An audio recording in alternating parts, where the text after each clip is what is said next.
يا أيها الذين آمنوا اتقوا الله وكونوا مع الصادقين. وقال رسول الله صلى الله عليه وسلم: الخلوة خير من جليس السوء، والجليس الصالح خير من الخلوة، أو كما قال عليه الصلاة والسلام. صدق الله مولانا العظيم وصدق رسوله النبي الكريم، ونحن على ذلك لمن الشاهدين والشاكرين، والحمد لله رب العالمين. اللهم صل على سيدنا ومولانا محمد وعلى آل سيدنا ومولانا محمد كما تحب وترضى عدد ما تحب وترضى. يا رب صل وسلم دائما أبدا على حبيبك خير الخلق كلهم، هو الحبيب الذي ترجى شفاعته لكل هول من الأهوال مقتحم. تمام احباب محبت کے ساتھ درود ابراہیمی پڑھ لیں. اللهم صل على محمد وعلى آل محمد كما صليت على إبراهيم وعلى آل إبراهيم إنك حميد مجيد. اللهم بارك على محمد وعلى آل محمد كما باركت على إبراهيم وعلى آل إبراهيم إنك حميد مجيد.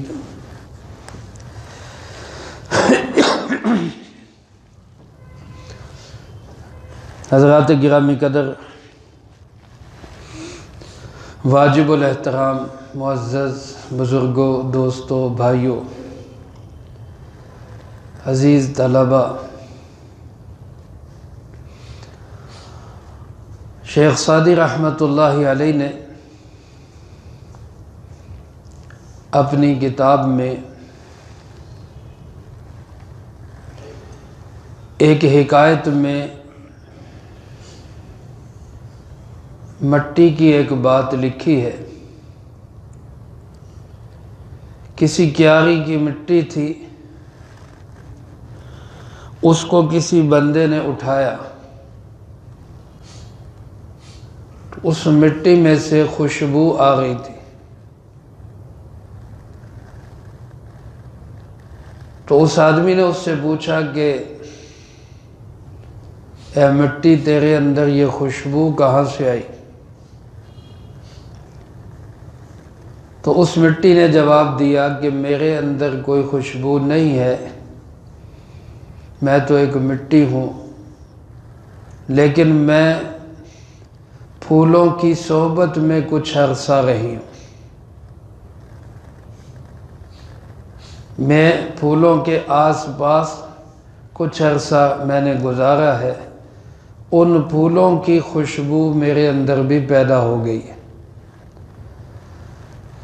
یہ حکایت لکھ کر حضرت شیخ سعدی رحمۃ اللہ علیہ نے یہ نتیجہ نکالا ہے کہ اچھے لوگوں کی صحبت کا ضرور اچھا اثر ہوتا ہے. جیسے کسی نے کہا نا، صحبت صالح ترا صالح کنند، صحبت طالح ترا طالح کنند. اچھوں کی صحبت تجھے اچھا بنا دے گی، اور بروں کی صحبت تجھے برا بنا دے گی. حدیث پاک میں جناب محمد کریم صلی اللہ علیہ وآلہ وسلم نے ارشاد فرمایا: المرء علی دین خلیلہ، آدمی اپنے دوست کے دین پہ ہوتا ہے. فَلْيَنْظُرْ مَنْ يُخَالِلْ، اس کو چاہیے کہ وہ دیکھ بھال کے دوستی کرے کہ میں کیسے لوگوں سے دوستی کر رہا ہوں. کیونکہ عام طور پر دوستوں کی صحبت کا انسان پر بڑا گہرا اثر ہوتا ہے۔ جس طرح کا مزاج، جس طرح کا مذاق، جس طرح کی سوسائٹی، جس طرح کا ماحول، جیسے نظریات، جیسے اعمال، جیسے اخلاق، جیسی زبان دوست کی ہوتی ہے، اس کا رنگ روپ دوست پہ ضرور چڑھتا ہے۔ اس لیے میرے عزیز دوستو، ہمیں یہ ہدایت دی گئی ہے کہ ہم دنیا میں اپنے ماحول کو، اپنی سوسائٹی کو، اپنی دوستیوں کو، اپنے ہم نشین لوگوں کو اور صحبتوں کو ہم اچھا بنائیں۔ رسول اللہ صلی اللہ علیہ وآلہ وسلم کا جو ارشاد مبارک ابھی میں نے آپ حضرات کے سامنے پڑھا، اللہ کے محبوب صلی اللہ علیہ وسلم ارشاد فرماتے، الجلیس الصالح خیر من الخلوہ، اچھا ہم نشین تنہائی سے بہتر ہے۔ اچھا ہم نشین یعنی جس کے ساتھ انسان بیٹھتا ہے، بیٹھک کرتا ہے، گپ شپ لگاتا ہے، کسی کے پاس جا کر اس کا یارانہ ہے۔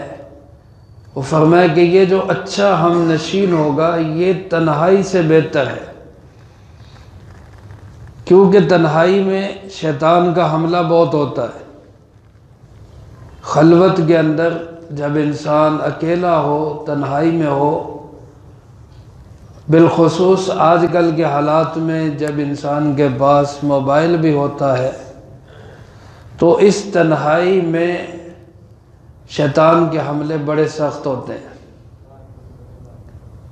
جس کی تنہائی پاک ہوگی اس کی جلوت بھی اچھی ہوگی، اور اگر تنہائی میں رب کا خوف نہیں ہے، تنہائی میں اللہ کا ڈر نہیں ہے، تو پھر سب کے سامنے صرف ڈرامہ بازی ہے اور کچھ نہیں ہے۔ اللہ پاک ہم سب کی تنہائیوں کو پاک کرے۔ تو تنہائی میں رہنے سے اچھے لوگوں کی صحبت میں رہنا یہ زیادہ بہتر ہے۔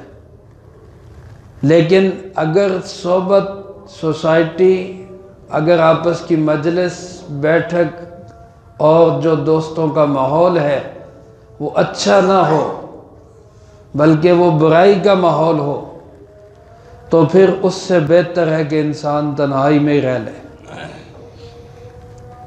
یہ حدیث مبارک کا مفہوم جو میں نے عرض کیا، قرآن کریم کی آیت مبارکہ میں اللہ پاک نے ہمیں حکم دیا، یا ایھا الذین آمنوا اتقوا اللہ وکونوا مع الصادقین، اے ایمان والو اللہ سے ڈرو اور سچے لوگوں کے ساتھ رہو۔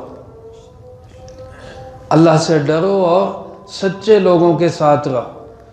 اس لیے میرے عزیز دوستو، انبیاء علیہ السلام بھی یہی دعائیں کیا کرتے تھے۔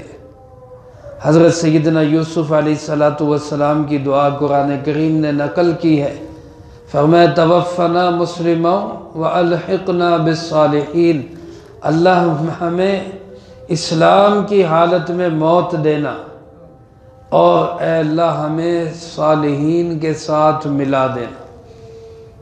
یہ حضرت یوسف علیہ السلام کی دعا، اللہ کے نبی ہیں اور اس کے ساتھ دعا کر رہے ہیں کہ مجھے آخرت میں صالحین کے اندر شامل کر دینا۔ اس سے آپ اندازہ لگائیں کہ نیک لوگوں کے ساتھ شامل ہونا یہ انسان کی کتنی بڑی کامیابی ہے۔ تو اب نیک لوگوں میں آخرت میں کون شامل ہوگا؟ وہی ہوگا جو دنیا میں نیک لوگوں سے محبت کرتا ہے، نیک لوگوں کے ساتھ رہتا ہے۔ حدیث پاک میں رسول اللہ صلی اللہ علیہ وآلہ وسلم نے ارشاد فرمایا، المرء مع من احب، قیامت کے دن آدمی اسی کے ساتھ ہوگا جس کے ساتھ اس نے دنیا میں محبت کی ہوگی۔ حضرت انس رضی اللہ تعالیٰ عنہ ارشاد فرماتے کہ نبی کریم صلی اللہ علیہ وسلم کے سارے ہی ارشادات بڑے مبارک، سارے ہی ارشادات عالیہ ہمارے لیے بہت مسرت اور خوشی کا باعث ہے، لیکن فرمایا جتنی اس ارشاد مبارک سے خوشی ہوئی ہے اور کسی ارشاد مبارک سے اتنی خوشی نہیں ہوئی کہ اللہ کے محبوب صلی اللہ علیہ وسلم نے سند دے دی قیامت کے دن بندہ اس کے ساتھ ہوگا جس کے ساتھ دنیا میں محبت کی ہوگی، چونکہ صحابہ کی محبت حضور نبی کریم صلی اللہ علیہ وسلم کے ساتھ تھی، اللہ رب العالمین کے ساتھ تھی، اس لیے فرمایا ہمارے لیے سب سے بڑی خوشی کی اور اطمینان کی، مسرت کی اور شادمانی کی بات یہ ہے کہ ہمارا حشر قیامت کے دن بھی اللہ کے رسول صلی اللہ علیہ وسلم کے ساتھ ہو۔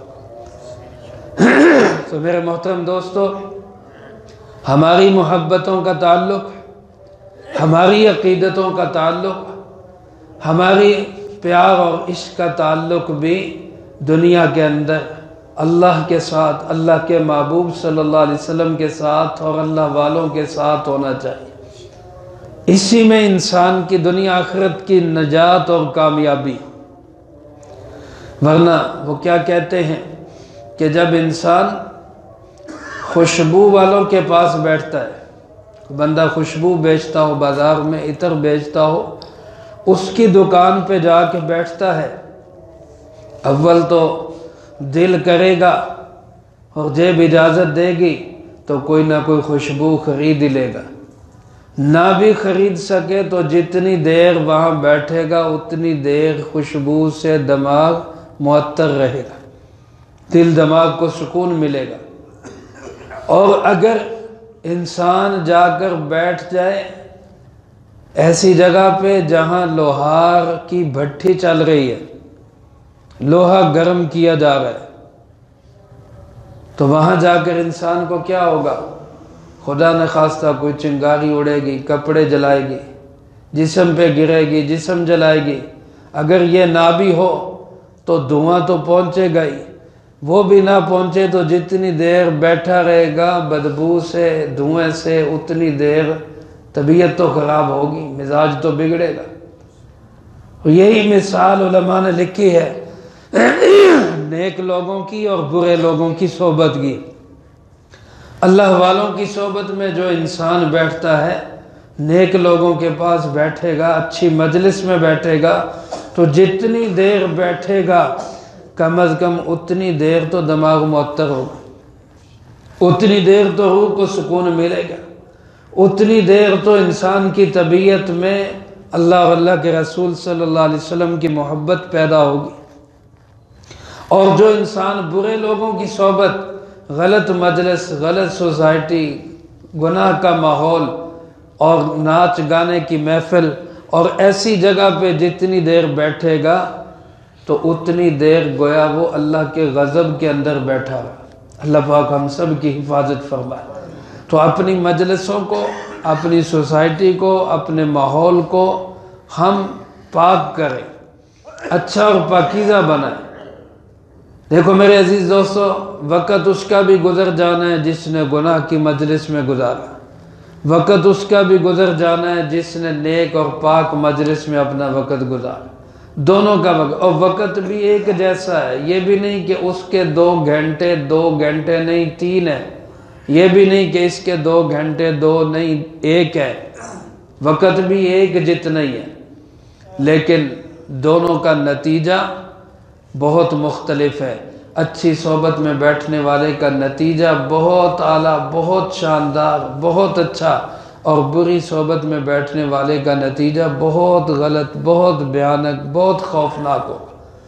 اس لیے آج کے اس ماحول میں جو پرفتن دور چل رہا ہے، مسجد سے باہر نکلیں، چاروں طرف ایسے لوگ ہیں جو ایمان کے لٹیرے ہیں، بازار میں، مارکیٹ میں، محفلوں میں، مجلسوں میں۔ تو ہم اپنے آپ کو اس محفل کے قریب کریں، اس مجلس کے قریب کریں، ایسے لوگوں کے قریب کریں، ایسے بندے سے اپنا تعلق جوڑیں کہ جس کی وجہ سے ہماری زندگی میں اچھی تبدیلی آتی ہو، آخرت کے اعتبار سے اچھے ہمارے اندر اثرات پیدا ہوتے ہو، اللہ کی محبت پیدا ہوتی ہو۔ دین کی رغبت اور شوق پیدا ہوتا ہو، آخرت کی فکر پیدا ہوتی ہو، ایسے بندے کے ساتھ ہم اس کے قریب بیٹھنے کو ترجیح دیں۔ کچھ ماحول ایسے ہوتے ہیں جہاں بیٹھتا ہے انسان تو اٹھ کے آتا ہے، وہ دنیا کی باتیں، دنیا کی محبتیں، دنیا کی چیزیں، وہاں پہ صرف یہی بات ہے اور خام خواہ دل کرنے لگ جاتا ہے ہم بھی اس طرف کو جائیں۔ آپ تجربہ کر لیں، آپ ایک مجلس دنیا داروں کی لگی ہو خالص، جس میں کاروباری باتیں، اب وہاں سے اٹھ کے آئیں کہ آپ کا دل کرنے لگ جائے گا کہ میں بھی کوئی چھلانگ لگاؤں اور ذرا کو اونچا کاروبار کروں۔ اور آپ تھوڑی دیر کسی اللہ والے کی مجلس میں بیٹھیں جس میں قبر کی بات ہو، جس میں حشر کی بات ہو، جس میں آخرت کی بات ہو، جس میں اللہ کے سامنے کھڑے ہونے کی بات ہو، تو آپ کے دل کے اندر لازمی طور پر یہ اثرات پیدا ہوں گے کہ یار میں نے اپنی قبر کے لیے کیا کیا، میں نے اپنی آخرت کے لیے کیا کیا، میں نے اپنے اللہ کے سامنے پیش ہونے کے لیے کیا تیاری کر رکھی ہے۔ تو میرے عزیز دوستو، یہ ہمارے اصل میں مخلص دوست اور مخلص ہمارے رہنما ہیں، دین والے، جو ہمارا رخ دنیا سے آخرت کی طرف موڑتے ہیں۔ اس کے لیے اللہ نے ہمیں بھی بھیجا ہے، ہمارا بھی یہ کام ہے۔ ایک صحابی رضی اللہ تعالیٰ عنہ کسریٰ کے دربار میں پہنچے تو اس نے پوچھا کہ کیوں تم مکہ کو چھوڑ کر، مدینہ کو چھوڑ کر یا ایران میں کسریٰ کے اندر کیوں آئے ہو، کیا مقصد ہے تمہارا؟ تو انہوں نے 3 چیزیں بتائیں، لِنُخْرِجِ الْعِبَادِ مِنْ عِبَادَةِ الْعِبَادِ إِلَىٰ عِبَادَةِ رَبِّ الْعِبَادِ۔ ہمارا پہلا مقصد یہ ہے کہ بندوں کو بندوں کی بندگی سے نکال کے اللہ کی بندگی کے اندر لے آئے۔ کوئی بندہ کسی بندے کا غلام نہیں، ہر بندہ غلام ہے، بندہ ہے تو صرف کس کا؟ اللہ رب العالمین کا۔ دوسرا مقصد ہمارا یہ ہے کہ وَمِن جَوْرِ الْأَدْيَانِ إِلَىٰ عَدْلِ الْإِسْلَامِ، ہم دنیا کے ظلم والے نظاموں سے نکال کر، ظالمانہ نظاموں سے نکال کر اسلام کے عادلانہ نظام کے اندر لوگوں کو لے آئیں۔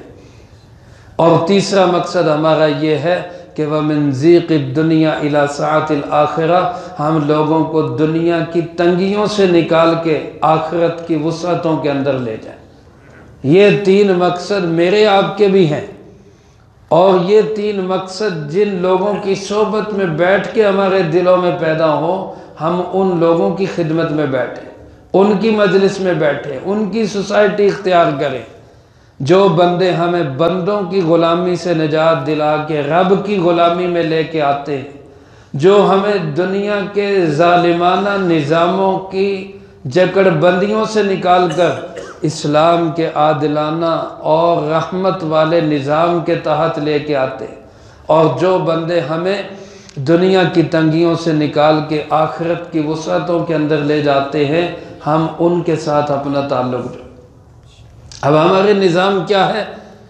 ایک نظام عدالت ہم دیکھ لیں، 74 سال پاکستان کو بنے ہوئے ہو گئے، ہم آج تک اس ایک نظام کو ہی اسلام کے مطابق نہیں بنا سکتے۔ پچھلے دنوں میں نے ایک خبر پڑھی، سپریم کورٹ نے، ہماری سپریم کورٹ جو سب سے بڑی کورٹ ہے، جس کے ایک ایک جج کی تنخواہ لاکھوں کے اندر ہے اور اربوں روپیہ اس کے بنانے پہ خرچ ہوتا ہے، اب وہ اس مقام پر پہنچ چکے ہیں کہ اسلام کا نظام لا سکتے ہیں، قرآن و سنت کے مطابق فیصلہ کر سکتے ہیں۔ ایک فیصلہ انہوں نے کیا 17 سال کے بعد، ایک فیصلہ ہوا کتنے سال کے بعد؟ 17 سال کے بعد، اور یہ آن دا ریکارڈ ہے، میڈیا میں بھی آئی ہے، وہاں آپ ان کی سائٹ پہ بھی دیکھ سکتے ہیں۔ 17 سال کے بعد ایک فیصلہ ہوا، جس بندے کے خلاف کیس تھا اس کو باعزت بری کر دیا گیا۔ کتنے سالوں کے بعد؟ 17 سالوں کے بعد باعزت بری کر دیا گیا، اور وہ بندہ اس فیصلے سے 5 سال پہلے جیل کے اندر ہی مر گیا تھا بیچارہ، وہ جیل میں مر گیا۔ 5 سال کے بعد، اس کے مرنے کے 5 سال کے بعد فیصلہ ہو گیا کہ اس کا گناہ کوئی نہیں تھا، اس کو باعزت بری کر۔ یہ تو ہمارے اس نظام کا حصہ ہے۔ اور ایک طرف اسلام کا عادلانہ نظام ہے جس میں چٹ پٹ فیصلے، جس میں کوئی وکالت نہیں، کوئی اس کا جناب طرفداری نہیں، کوئی جھوٹیاں گواہیاں نہیں، اور ادھر جاؤ اور ادھر فیصلہ۔ تو میں عرض یہ کر رہا ہوں کہ ایک طرف یہ لوگ ہیں، ایک طرف وہ لوگ ہیں جو ہمیں اسلام کی طرف بلاتے ہیں۔ ہمارا فرض ہے کہ ہم ان لوگوں کے ساتھ لگیں جو ہمیں اسلام کی رہنمائی کرنے والے ہیں، جو بندوں کی غلامی سے نکال کر رب کی غلامی میں لاتے ہیں، جو دنیا کی تنگیوں سے نکال کے آخرت کی وسعتوں کی طرف لے جاتے ہیں، جو دنیا کے ظالمانہ نظاموں سے نکال کر اسلام کے عادلانہ نظام کی طرف ہمیں لاتے ہیں۔ ہمیں ان لوگوں کا ساتھ دینا چاہیے یا نہیں دینا چاہیے؟ سب دیں گے انشاءاللہ۔ اللہ مجھے آپ کو سب کو عمل کی توفیق نصیب فرمائے۔